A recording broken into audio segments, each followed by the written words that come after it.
Hola, luchadores and luchadoras. Welcome to episode 6 of Lucha Libre Figures and Facts. My name is Jefry Toon, part of the Fully Posable Wrestling Figure Podcast.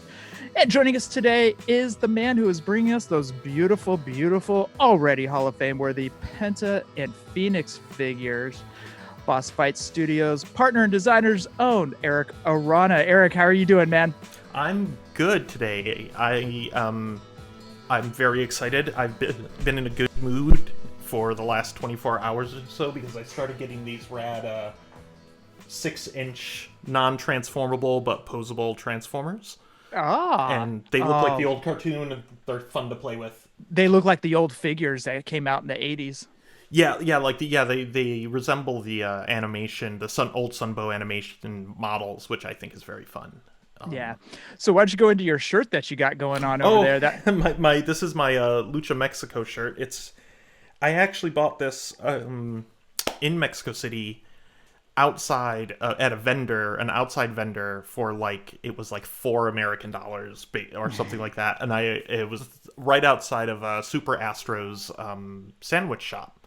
Oh, nice. So that was very cool. And yeah, I saw it and I was like, ooh, that's a fun shirt. And So while you were down there, I must ask, did you go to any shows, any luchador shows? We didn't get a chance to. It was a working trip, so we didn't get a lot of time to run around to do things. We tried to, and then something else came up that night, so we couldn't. Something else business-wise came up that night, so we ended up not being able to do it. How depressed were you about that? It was a bummer. The guys that we were hanging out with. From the amazing crew from Juegos de Jueguitos, which is basically Toys and Games channel in Mexico, they were telling us that it's a very different event. Watching it there is very different than American wrestling and all of this, all those things. The whole them fighting their way into the crowd and jumping right on top of people. And it's just so insane. And the throwing of money and all that stuff. It's a very different situation there, the way it's done. So hopefully when, pandemic lifts and we can start traveling again, I'm looking forward to going back to Mexico and being able to do some of that stuff and some more shows. And at that point, we'll have the figures in hand and to sell and promote. So I must ask, was there any wrestlers that were on that card for that night that you didn't get to see that you wanted to see? No, the card that night was all local. So it was going to be very kind of raw, less production type of lucha, which is kind of what I want to see if I'm going to a show down there. Is I like that kind of thing. So gotcha. Yeah. That's like when we were kids, knowing that the British Bulldogs faced the Hart Foundation here at the Oakland Coliseum, and we missed it. And as I've gotten older, I've oh man, I missed that match. Because that's something you want to see when you're a kid. At least when we did. Yeah. We are going to be talking about a certain luchador today. But before we do, we have a few words from our partners over at Lucha Central. Take it away, Denise Salcedo. Hey everyone, it's Denise Salcedo here in Lucha Central with a reminder of where and when to catch all of the great network content this week. Get the full lineup and listen to all of our shows in the podcast network section of luchacentral.com. Monday, Lucha Libre Figures and Facts returns with a brand new episode. Find the video version of each episode on the Lucha Central YouTube page at luchacentral.com or listen on your favorite podcast platform. On Tuesdays, Mass Mats and Mayhem takes you inside the world of Lucha Underground as they take you weekly through the series with the benefit of hindsight and the benefit of special guests from the groundbreaking series. Check out the premiere video stream every Tuesday at 2 p.m. Pacific, 5 p.m. Eastern on the Lucha Central YouTube channel and at luchacentral.com. Then listen to it on your favorite podcast platform every Wednesday. Tuesday nights live, it's Wrestle Boss, where Fabi Chulo talks MMA and pro wrestling with special guests and listener call-ins. Visit WrestleBossLive.com Tuesday nights at 7 p.m. Pacific to listen live or call in with questions or download the show on podcast platforms on Wednesdays. Wednesday nights live on Facebook, it's Spanish show La Mesa de los Márgaros, giving you both the news and the chisme from around the lucha world. Special guests and a whole lot of fun make it one of the most talked about shows in Mexico. Thursdays, it's Straight Out of the Bodega with Papo Esco and PWR promoter Gabriel Ramirez, as they have guests from throughout the wrestling world pull up to give an inside look into their careers. From indie standouts to television superstars, each week brings a new name and perspective. On Friday, it's your double dose of Lucha Central Weekly podcast, one in English y el otro en español. Lucha Central Weekly is where you'll find all the top stories of the week, both inside and out of the ring from Mexico and anywhere luchadores are in action across the globe. Be sure to subscribe and follow all your favorite Lucha Central Network series on your favorite podcast platforms, either by their own series name or subscribe to the Lucha Central Podcast Network show pages to get all of the shows in one easy feed. And please consider giving a rating to help more fans find the shows that you love. For now, this is Denise Salcedo signing off from Lucha Central Central. Have a great week.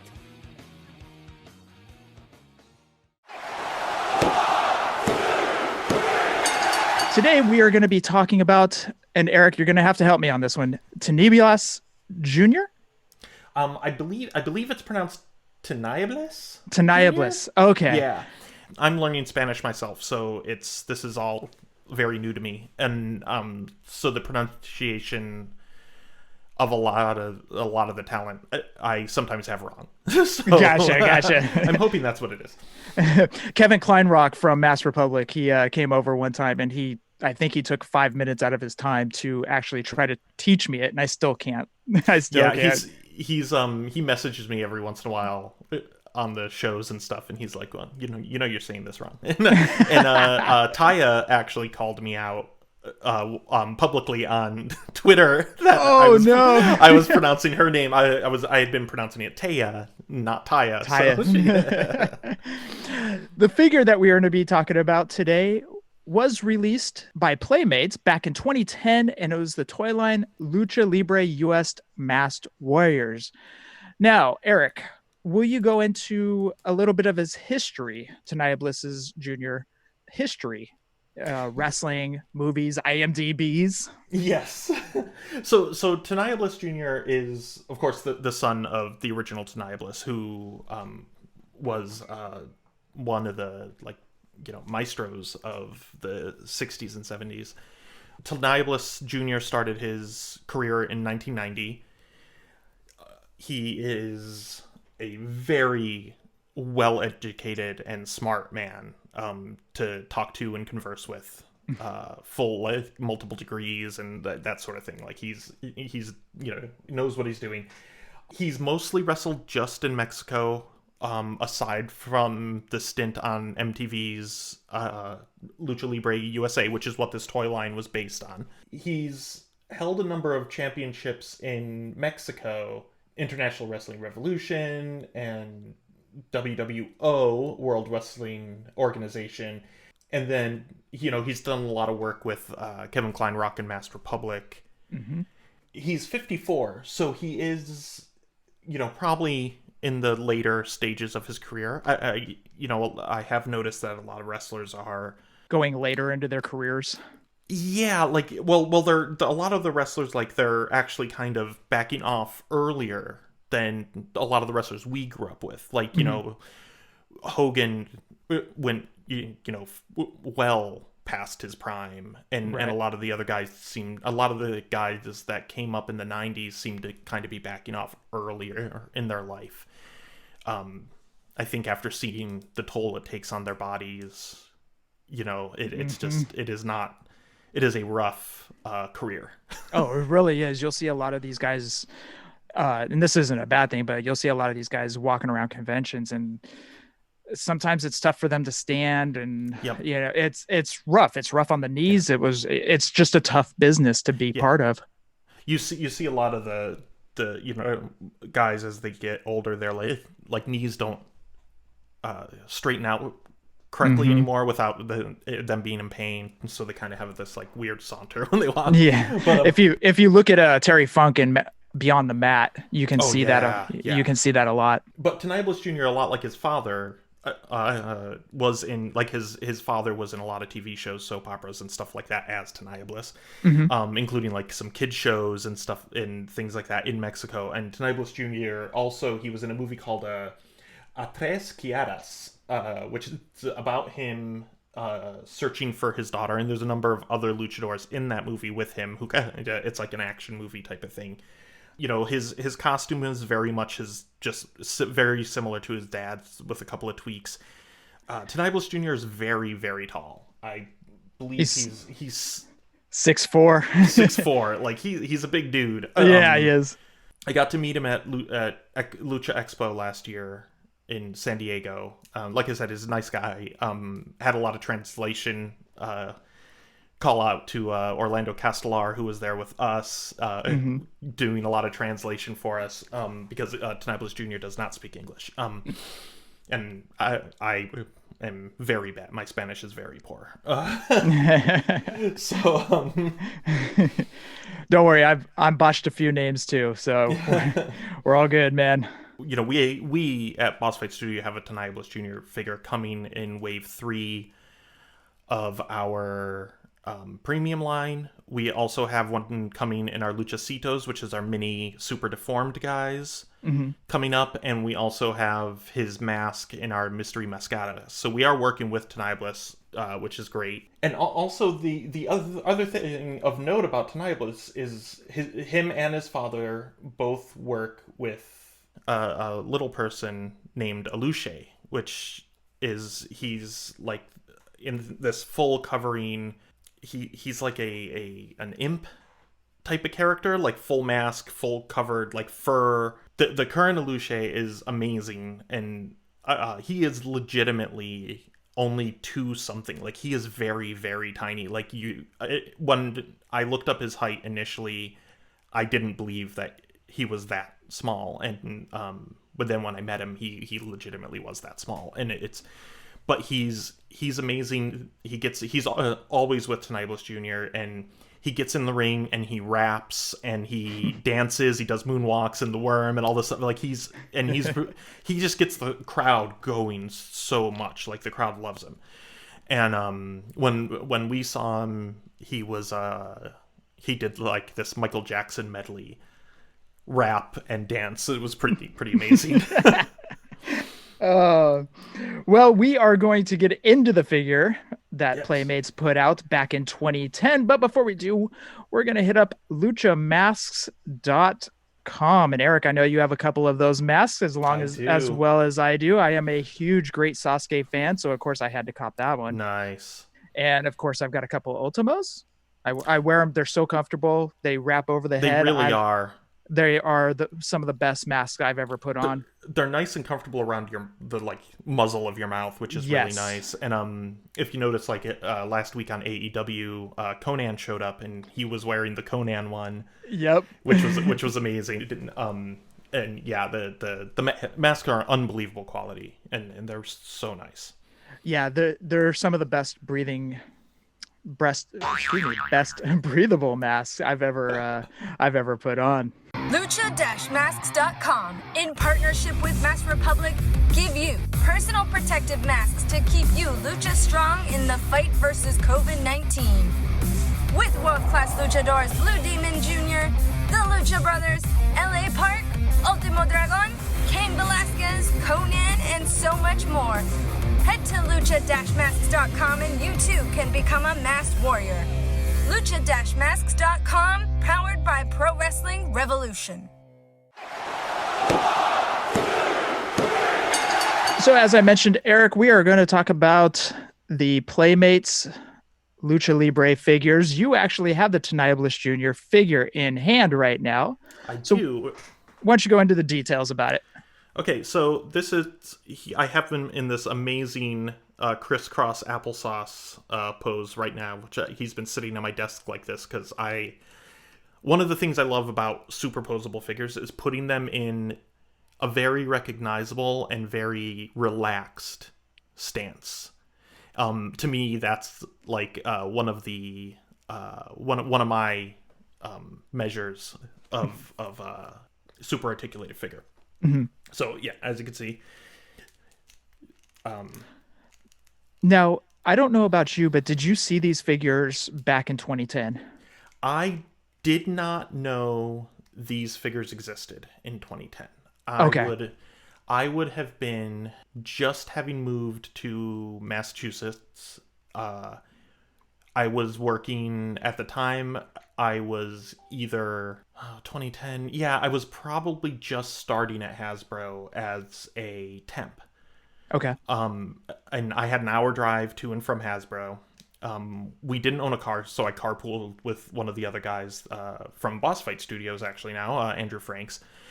And I didn't have I wasn't making a lot of money, and we didn't have a car, so we didn't get to toy stores and stuff regularly at the time. Mm-hmm. So I didn't know that this Lucha Libre Masked Warriors line even existed until later on. So 2010 was very significant because that was the year, 2009, the end of 2009, Jax lost the license and Mattel took over. Yeah. Mattel took over the WWE line, I should say. Everybody knows that. But Mattel comes out, these Lucha figures come out. And so when you go to Walmart, you see these figures sitting on the pegs and they look great. Yeah. And for us out here, the Mark Jindrak figure was one that was the first one people grabbed because he was recognizable from WCW days. Yeah. And so you saw these figures, but at the same time, you only had enough money and you wanted to start collecting the Mattels and continue the WWE line. So like it was one of those, you got to the store and you had them right in front of you and you're like, oh, I want to collect these, because when you showed the Tinieblas, it's the scale on them. I love the scale of those figures because they're a little bit bigger than Mattel's. Yeah. Like as far as muscular wise, I thought they looked fantastic, but I'm seeing CM Punk on the pegs. I'm seeing Undertaker, the guys that I grew up with and I'm watching today. So unfortunately I did not pick up any of those Lucha figures. Yeah, it would have been, and this would have been after, would Jax at this time would they have started the TNA Impact figures yet? Yes, if I'm not mistaken, they took over 2010. It was around that same time. Yes, so that would have been a really nice time seeing all three of those on a shelf at the same time. Correct. Hopefully we can recreate that feeling over the next year or so as we get more of our Legends of Lucha Libre stuff out there. And with AEW and Mattel's WWE line, there could be, quite and plus Super 7. There's so many wrestling figure lines going. Super 7 with the New Japan series. You guys plus their classic line that they're doing, like Andre the Giant and Ryder and Hawkins figures. But yeah, Super 7 taking over, getting the New Japan figures, the Andre figures. You guys with Boss Fight, WWE Mattel. AEW Jazzware figures. There's so many hands in the pot for wrestling right now. We've never experienced anything like this. Yeah, it's a fun time to be a wrestling fan. Like, so getting back to the figure, the original figure, the packaging on this line is really nice. It's really eye catching. It's got the fire behind it, and it's got like the ring ropes on the inside of the bubble in front of the figure. This figure originally came with a folding chair. I don't have the folding chair. I only have the figure. He was released twice. The second time he was released, he had a vest, and he came with a role play mask for kids to wear, which is very cool, and it's a very fun product. I believe Mattel had done some stuff like that with Kane and Rey Mysterio, and this figure, like you said, he is very large. He's almost 8 inches tall, which is huge. Right. He does have muscles that are like, his muscles are enormous. Those are very Jack-esque. Yeah, I was just gonna say he fits in amazing. He would fit in amazingly with like Jax figures, the classic superstars and stuff like that. Like, also he would almost be in scale because he would be taller than most of those guys. So I think he would be a little bit taller than, sculpt wise. He's he's really nice. He does have some range of motion. Like, I wish his arms had a little bit more range of motion. Like, you can't put his hands together, which is kind of a bummer. The other thing I would say about him, he's got all this really nice tampo work. You know, the gold stars and the eyes and the sides, the back and everything. Like, it's all very nice tampo work. And then his mask is painted gold with this subtle black wash on it that makes all the details pop out. Which is great because, you know, his mask is all one color. So in real life, you see all the stitching and all that stuff. But on a figure, sometimes, if it's all one color, it kind of vanishes. So them putting the wash on it is great. And its mask is also really detailed with all the stitching and, like, the zipper on the back. Like, it's really nice. And I will say that the mask stands apart a little bit stylistically from the rest of the figure, because the rest of the figure is very stylized and smooth, without all that detail. And for someone that's mint on cards, you don't see that nice gold on the back, which sucks, because that's what we miss a lot of the times. Us mint on card people, we miss a lot of the detailing and paint work that goes into the back. Yeah, and it is a gorgeous, like, kind of tribal design type of thing going on. And the packaging, let's go back to that real quick. It really stood out with the flames. It had a lot of pop to it. It had the ring ropes in the bottom. It looked fantastic. The Lucha Libre line was so underrated. Yeah. And I don't know if it was bad timing, because it came out at the same time as Mattel's new WWE line. If it just didn't pick up around here, because for us, we did see them on the pegs at our Walmarts around here. Yeah, I'm not sure that the show itself picked up. I know the show wasn't on very long. Correct. Maybe a season. Correct. Yeah, so I am sure that had a lot to do with it. If the show's not being watched, then people aren't going to really be buying the toys. And I also think a lot of the talent was created for the show.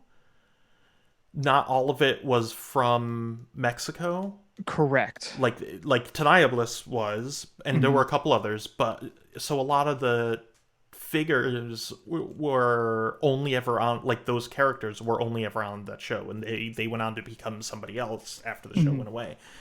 While he was there, he did win the U.S. tag champions. So at least he accomplished something while, in the season. Yeah.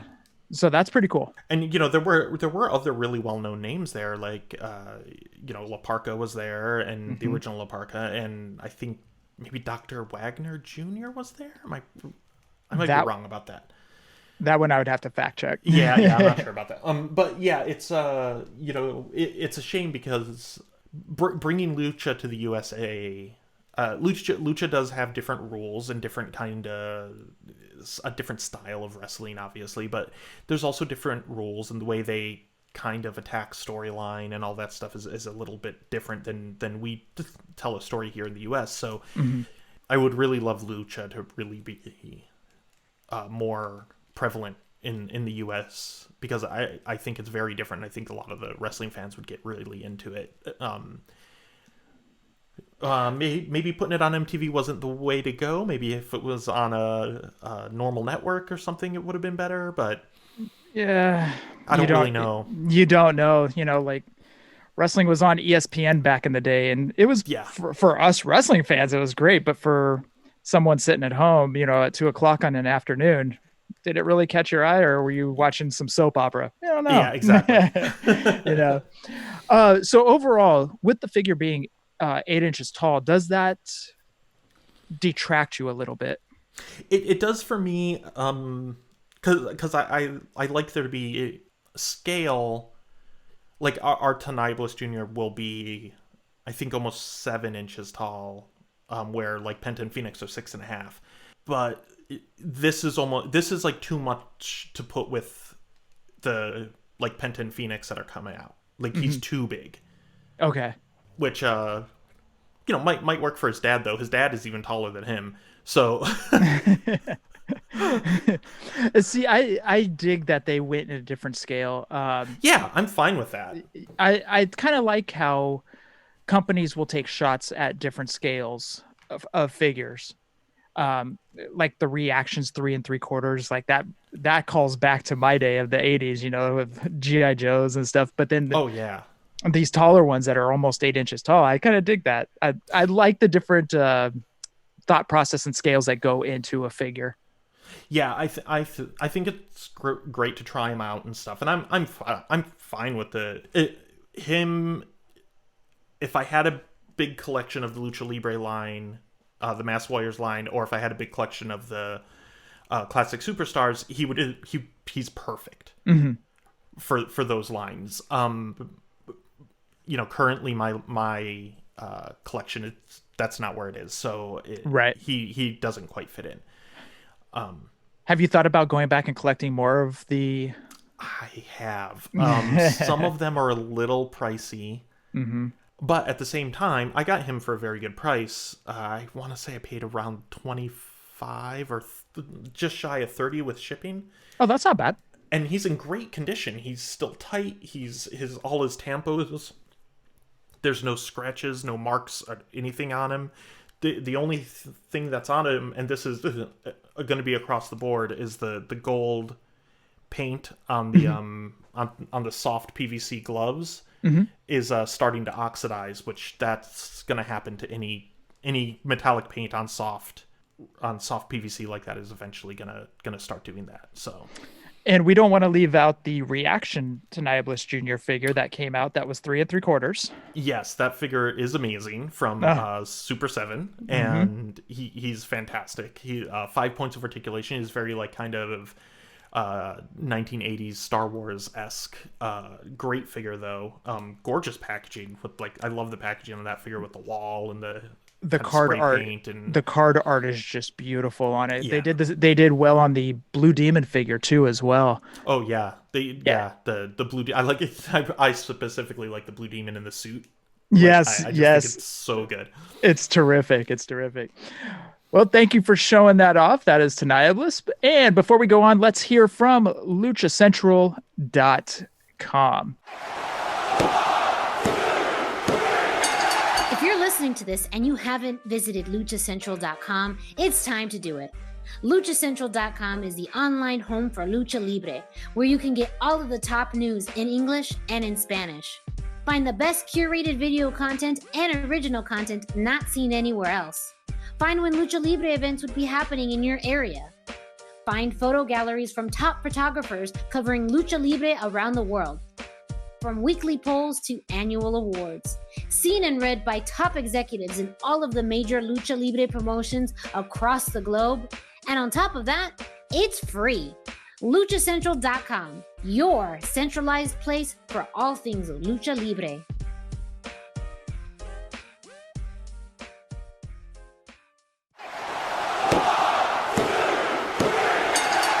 And since we are sitting with Boss Fight Studios' own Erik Arana, Erik, what is new over at Boss Fight? We have a lot on pre-sale right now still. Obviously, the premium Penta and Fenix, along with the premium deluxe accessory sets, are up, and they're doing very well. Accessory sets are Lucha de la Muerte and Lucha Extrema. A lot of cool stuff comes with those, and they in scale with both our figures, and they can go with your WWE figures or your AEW figures, or the Super 7 figures. They'll fit with all of them. We also have the Mystery Mascaras PDQs, which is a display box. That's what PDQ means. Those are the little busts with the soft PVC masks, so you can have a collection of luchador masks that are tiny. And the pre-production, the paint masters and stuff of those, look amazing. And if you go to our website, you can see them, bossfightshop.com, and they those are on pre-sale right now. Only buy the box. We're not putting out singles yet. They are blind boxed, so if you buy a box, there's chase colors of the masks. So for there's 2 of color A and 1 of color B in every box. So you will have a full set plus, which, you know, you can then use for trading and stuff like that. And so that's exciting. We also have the Fanaticos Wave 1 is up for pre-sale, which is, of course, Penta Zero M, Rey Fenix, Taya Valkyrie, Taya Valkyrie, and Juventud Guerrera from his early ECW costume. Our Fanaticos are our less articulated figures. They're not the premiums. They don't come with the extra heads and all the extra hands and stuff. Mm-hmm. But they are we were referring to them as our basics, but they're really not our basics either, because they're closer to an elite figure, whereas our premiums are closer to, say, what Storm Collectibles the Storm Collectibles Hulk Hogan's. They're mm-hmm. closer to that, or Justin Thunder Liger, mm-hmm. which is why their price is so much higher. While we were referring to our Fanaticos early on as basics, they're really not basics, and we're kind of not going to continue to refer to them as that. I'm glad you Fanaticos. Can I say I'm glad you guys are not calling them basics, because we all know that they're not basics. Unfortunately, we have to, when somebody asks what the Fanatico series is, unfortunately, we kind of have to say the word basics to kind of trigger the mindset of where they are. But they're, like you said, they're so much better than basics. Yeah. So I'm glad you guys are going away from the basics word, because the Fanaticos word actually gives it more of a character too. Yeah, and those are for the fans. There's more in a wave, where our premium line is only 2 to a wave, where our Fanaticos are 4. Our plan going forward is to put more Fanaticos out a year than premium. Mm-hmm. So Fanaticos is actually our main line, and the premium is actually our second line, even though we started with the premium because, you know, and we did that because Boss Fight Studio is known for our articulation and stuff, and we really wanted to, you know, our first product to kind of blow everything out of the water, right? So that's why we started with that. But our primary line is actually going to be the Fanaticos. So I do have to ask, what is your number one seller right now? Currently, it's Penta Zero M and Rey Fenix are still our two best, the premium versions. The premiums. Yeah. Now they've been up for a lot longer.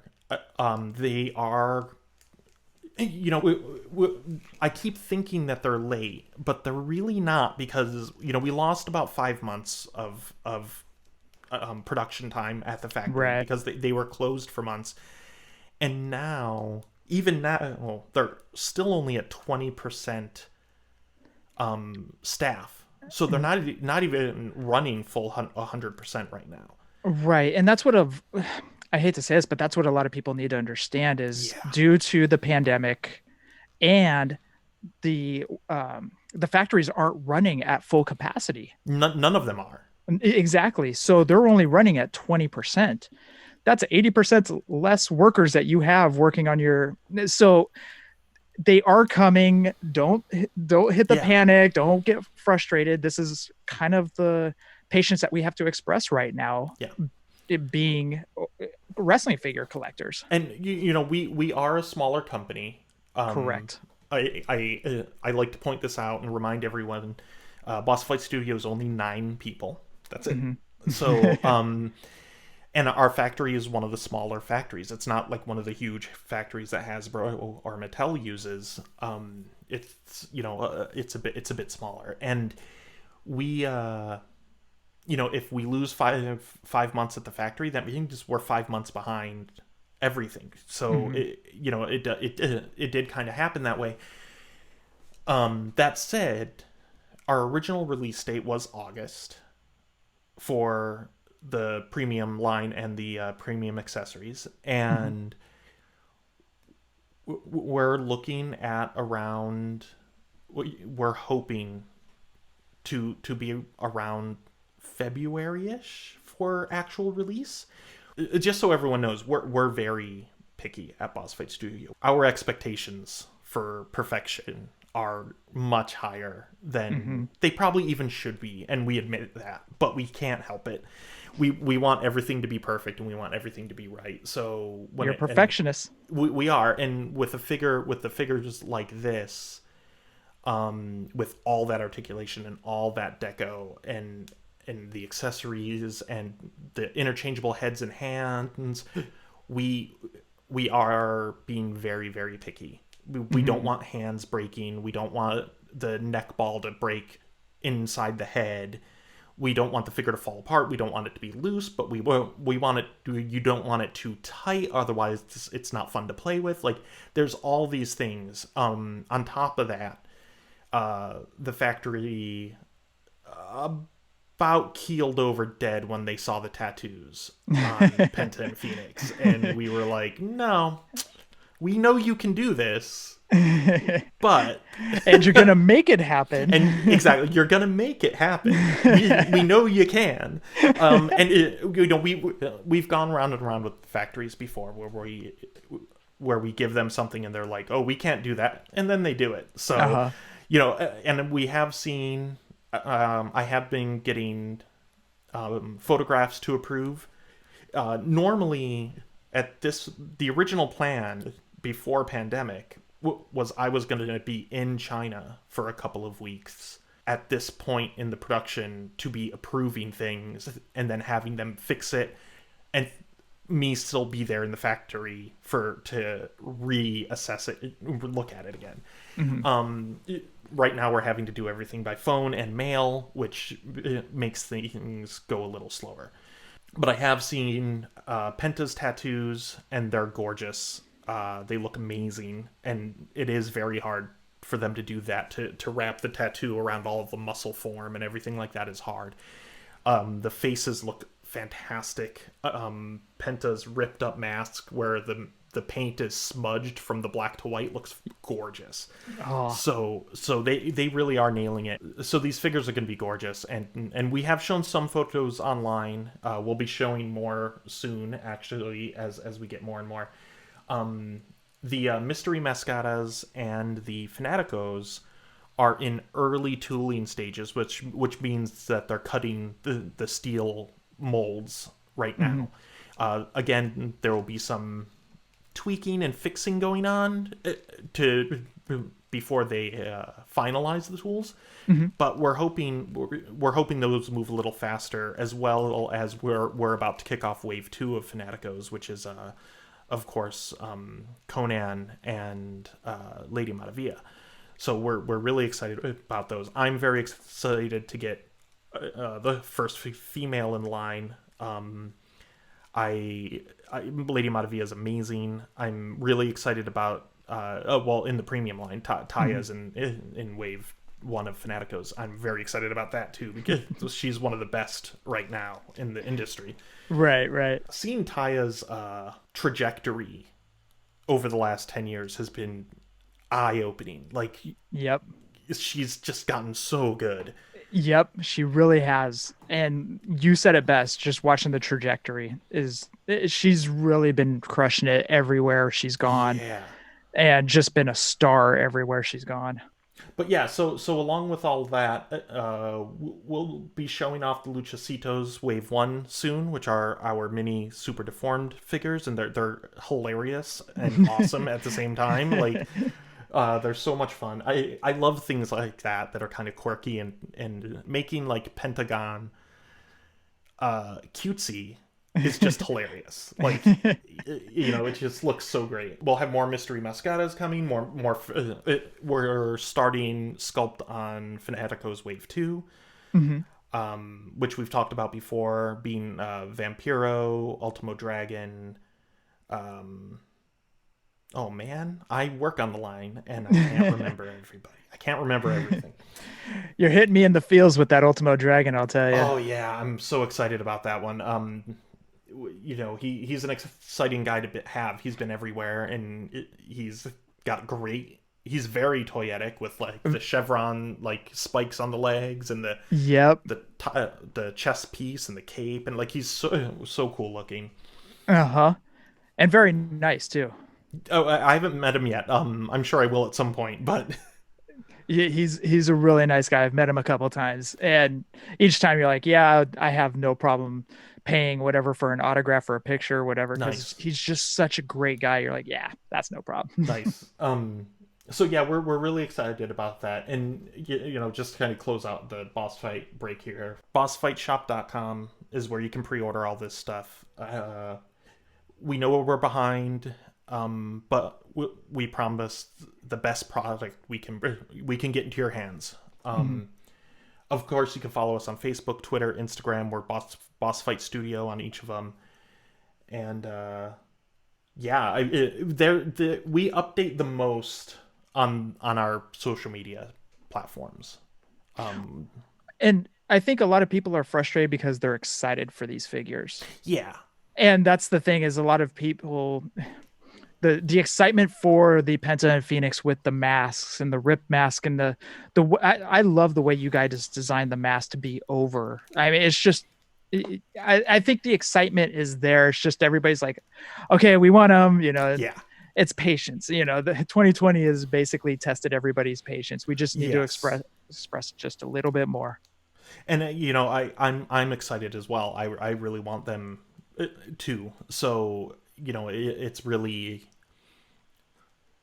it has been a trying year for production. It's been hard, and it's not only affecting our Legends of Lucha Libre line. It's affecting Vitruvian hacks and our Hero hacks lines, and it's been hard on us. And please have patience. We are working really hard, and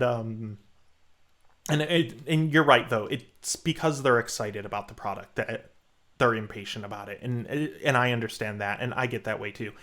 I gotta give it to, Mattel always has new product out every month. I can't believe how much WWE product they actually put out. Like, they produce so much, right? And then AEW being able to get Wave 1 and 2 out, plus all those exclusives for ringside and all that stuff, like, good on them. That's freaking fantastic. And they pulled some strings.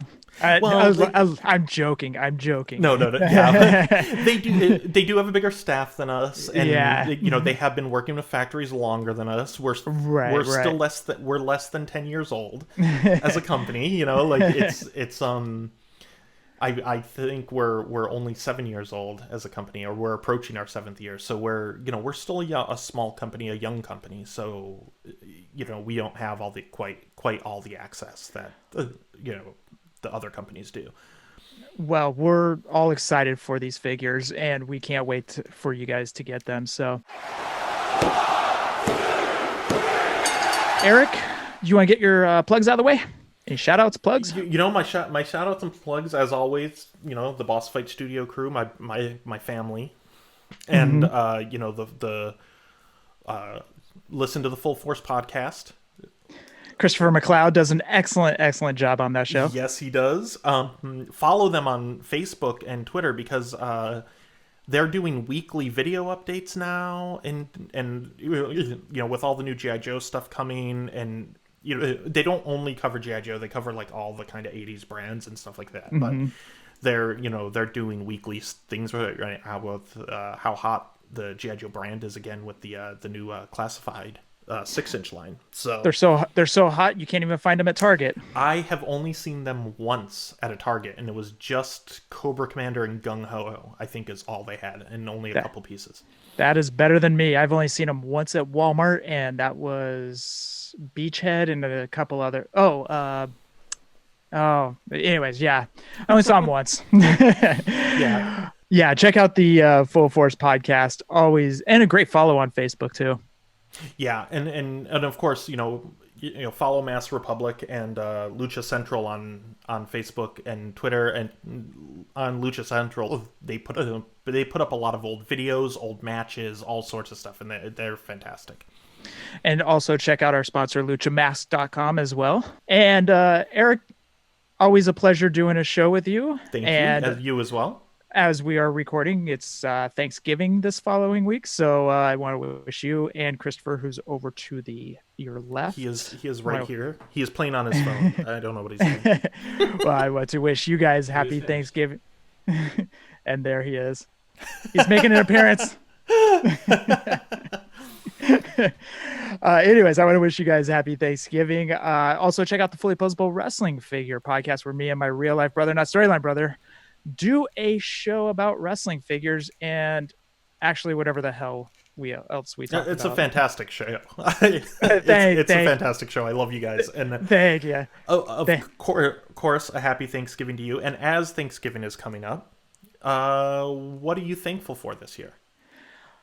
This year, I'm thankful to kind of get through this year and just kind of take a break, because I was running around the past 4 years, just traveling to Colorado, traveling to wrestling shows and all that stuff. But thankful my family's healthy.